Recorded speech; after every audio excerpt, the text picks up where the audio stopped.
Hello, good morning. For the record, Cyrus Reed with Lone Star Chapter of the Sierra Club. Sierra Club is also a member of a collaboration of groups called Texas Living Waters. I'm not here on their behalf, only on Sierra Club, but we will be likely submitting group comments before the deadline, June 17th. I'm going to try in 3 minutes to hit a few points, but obviously I'll buttress that with some written comment.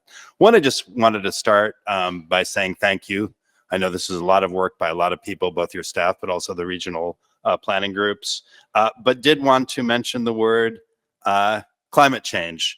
And I know in the document there is some attention to climate variability, but I wanted to go back to in the planning process, the planning groups were required to look at future conditions analysis, and we do believe that there's a wide discrepancy between how some groups looked at the future, the 1% and 0.2%, and the methods they use, and how others used it. So we would recommend that as part of this first plan or incorporation into future plans, Texas Water Development Board provide best management practices and guidance to local entities how to incorporate climate change into their modeling.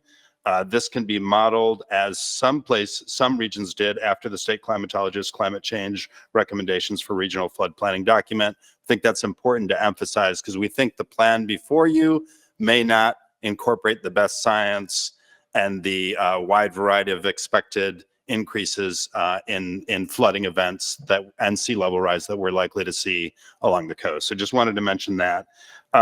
We also would like you to provide more guidance to the regions on how to apply potential flood management projects requirement to nature-based projects. We think that's an area, and we'll provide some written comments that could be buttressed in this state plan.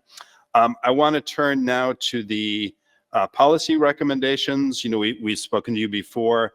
We are very much in support of recommendations 1 and 2.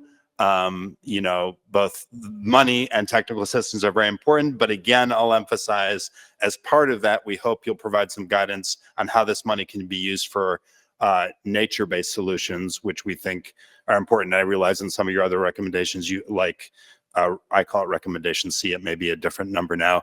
The nature-based one I think is very important, but incorporating that into the funding aspect is important as well. I'm gonna disagree with the previous speaker slightly. We very much do support the recommendations on building codes and local control. There does need to be some flexibility.